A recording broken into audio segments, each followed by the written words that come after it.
پاسبان labour movement Pakistan نے مزدور حقوق کی تحریک کو تیز کرنے کے لیے پاور لوم سیکٹرز میں کارنر میٹنگ کا آغاز کر دیا۔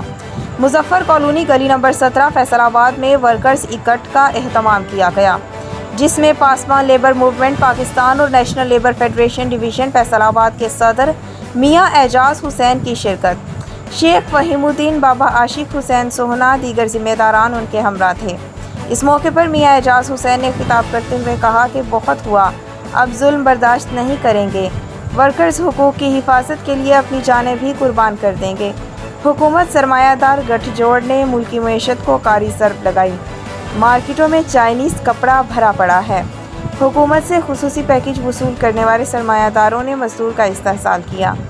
200% مہنگائی کے باوجود ابھی تک محنت کشوں کی اجرتوں میں اضافہ نہیں کیا گیا۔ حقدار کو حق دینا ہی اسلام کا دوسرا نام ہے، لہٰذا الحاج صاحبان کو اس بات کا زیادہ خیال کرنا چاہیے۔